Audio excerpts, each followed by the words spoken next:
Bueno, debemos haber terminado de leer, mirar, escuchar los distintos recursos que hemos propuesto para este diálogo 2.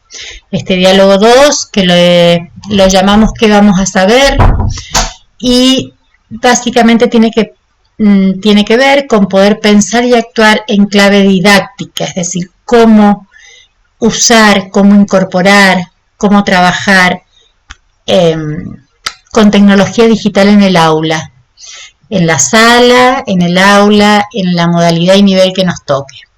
Entonces, los recursos han recorrido dos pestañas diferentes, una que decía recursos 1, que básicamente tenía que ver con las metodologías didácticas emergentes que surgen a partir de una mirada de la pedagogía emergente, que lo recuperaron en el diálogo 1, y una segunda parte que tiene que ver con este tiempo que nos toca de aislamiento social y obligatorio.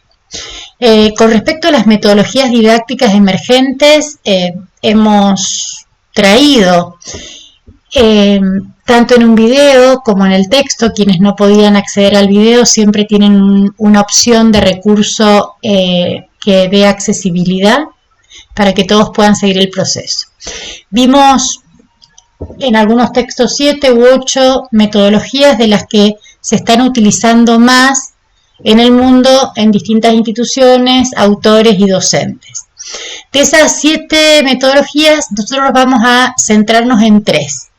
En lo que sería la clase invertida, en lo que es la gamificación y en lo que sería el aprendizaje basado en proyectos. En este sentido, los otros, por supuesto que ustedes pueden incursionar y profundizar, pero básicamente vamos a trabajar con estos. Acá algunas premisas que las voy a decir rápido porque las han ido leyendo y pensando en los distintos textos. No hay que confundir innovación con novedoso. Las metodologías emergentes surgen a partir de las pedagogías emergentes y por lo tanto es una conjunción entre lo viejo y lo nuevo. No todo lo tecnológico es innovador, ni toda la innovación requiere de insumos tecnológicos y fuertemente y básicamente lo fundamental es el modelo pedagógico didáctico que ustedes tengan.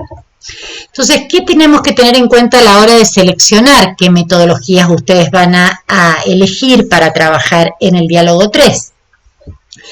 Tienen que tener en cuenta la concepción pedagógica que tienen ustedes y que tiene el contexto y la institución y el Estado.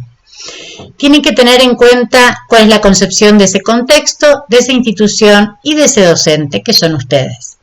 Por otro lado, vamos a tener en cuenta las características de nuestro estudiante y de su contexto.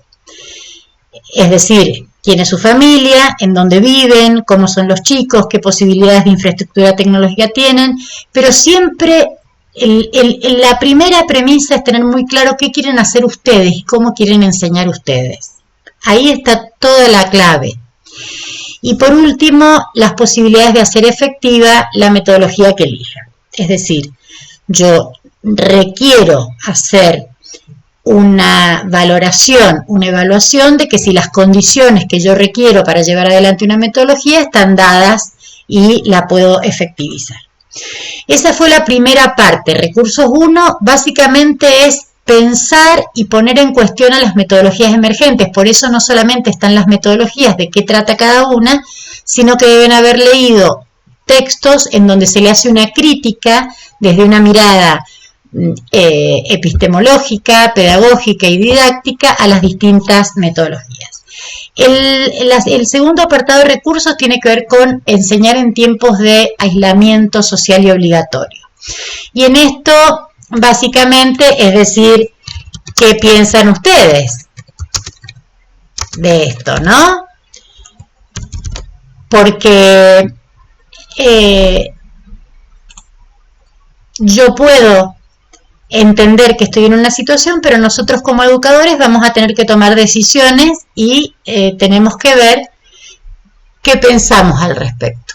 Entonces acá hemos puesto una serie de imágenes que yo les pido que que puedan mirarlas, puedan chequearlas, puedan ver de qué va esto y registrar qué les dicen estas imágenes, qué hay y qué otras imágenes se les ocurren a ustedes que pueden haber.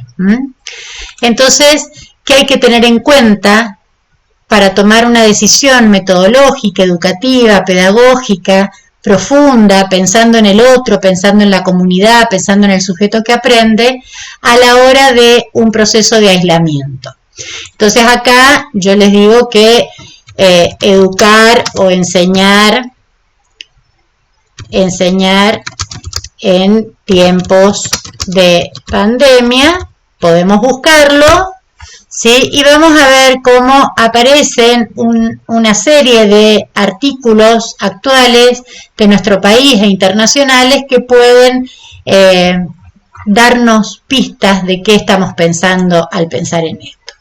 Pero básicamente tenemos que tener en cuenta qué formación tenemos nosotros para asumir esto de la educación virtual en tiempos de aislamiento, qué formación tienen nuestros estudiantes, qué posibilidades tienen de asumirlo, cuál es el modelo pedagógico didáctico, cuál es el contexto socioeconómico, quiénes son los sujetos que aprenden, quiénes son sus familias, y esto nos irá dando sin lugar a duda una mirada profunda para tomar decisiones y para tomar posición. Y entonces ustedes, en la última cuestión que les queremos presentar acá fuertemente, es cómo creen ustedes que será la educación después de la cuarentena.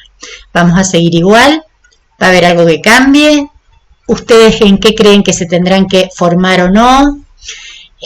Y bueno, esto requiere que ustedes puedan poner ahora en la parte de comentarios, quienes tengan acceso a poner bien comentarios, y si no a través de los WhatsApp o de los mail, un comentario al respecto de cómo creen ustedes que será la educación post pandemia.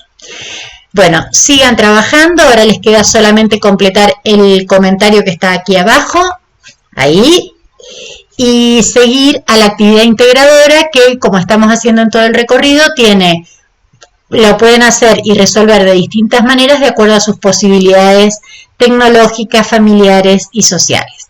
Nos estamos viendo. Chao, chao.